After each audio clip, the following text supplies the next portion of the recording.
According to the Decriminalization of Drug Use and Possession Alliance, 1.5 million citizens get arrested for drug use in the United States each year. Decriminalizing drug use and personal possession can reduce the burdens put on the judicial system by these arrests. Reducing this judicial burden allows us to reallocate our resources to harm reduction programs and rehabilitation services. After studying criminal justice last semester, I learned the largest problem within our criminal justice system is the overcrowding of prisons, the stalled judicial courts, and that there is not enough evidence that addicts are rehabilitated at all during their time incarceration. I believe that drug use and personal possession should be decriminalized, and it should be made into an administrative offense, and the money saved from incarcerating these drug offenders should be used for harm reduction programs and rehabilitation services. Arrests for personal use and possession are already a burden on our judicial system, and it does not improve the addict's chance of rehabilitation. According to the Drug Policy Alliance, in 2013, 82% of drug arrests were for possession and personal use.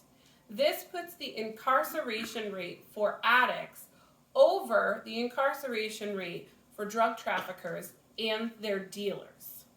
These arrests can have lifelong consequences for these addicts. According to penalreform.com, our prisons are 335% overcrowded. Drug offenses are often pled out, or they lead to incarceration, and then they move to probation, which is already a burgeoning unsupervised system that is hard to get to every criminal that is underneath that umbrella in the criminal justice system. Diverting the funds from incarceration to mental health and harm reduction could reduce the recidivism, which is the return to rate of jail by previous offenders, and increase the successful treatment for these addicts. When you pay taxes, you're paying for the criminal justice system. You want the criminal justice system to work for you and positively for your community. Currently, that's not the case. Our criminal justice system is overburdened and overcrowded and a very slow-moving machine. Now that we've explored the issue, let's move towards a solution. Making possession and personal use an administrative offense instead of a criminal one can allow the addict to remain in society and out of the judicial system. This would decriminalize it and make it as if it was a speeding ticket, and it would not be a criminal offense for the addict. If it becomes administrative, fines and access to treatment are more likely than they would be inside of incarceration. It also allows us to take the costs from incarceration and apply them to different programs.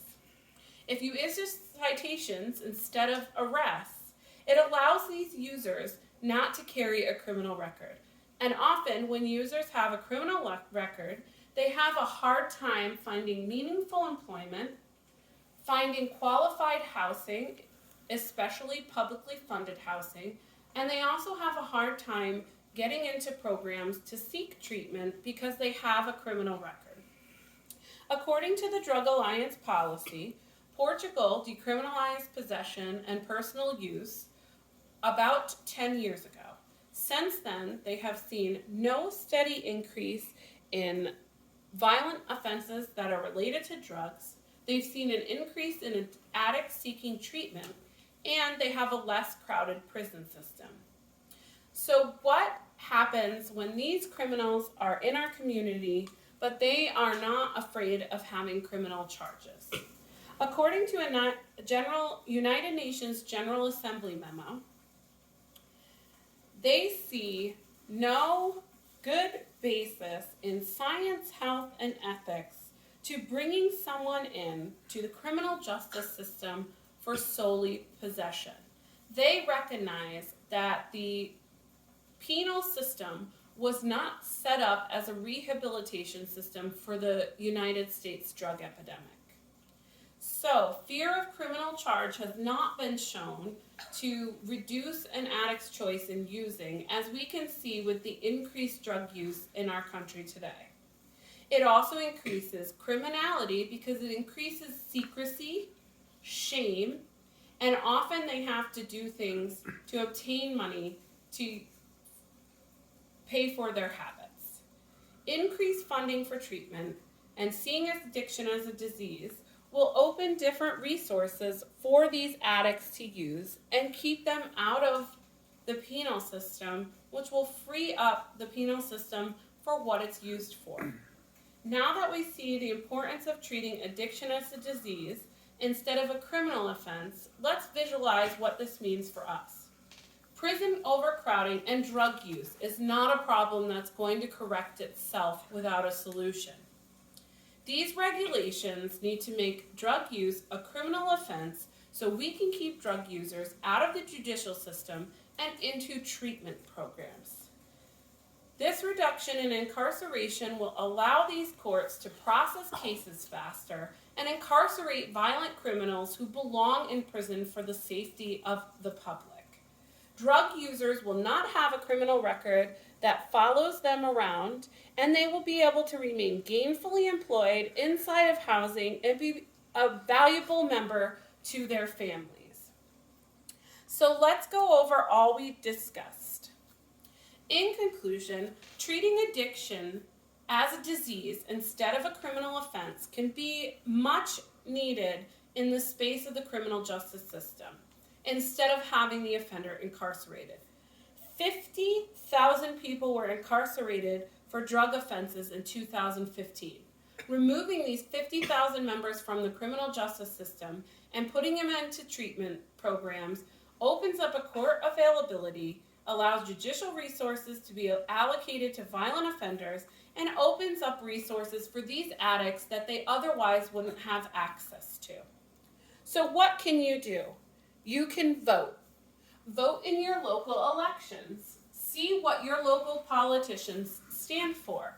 Let your local politicians know that you're interested in seeing prison reform and penal reform bills that would allow addiction to be treated as a disease instead of a criminality element, and that you would be willing to vote for them if they stood on such platforms as Oregon recently passed, decriminalizing drug use and using the funds to increase their rehabilitation program. We do need to help these addicts. We need to help get them off the streets and into prison and get them off the streets and not into prison, and keep them in our community and treat them the way they need to be treated.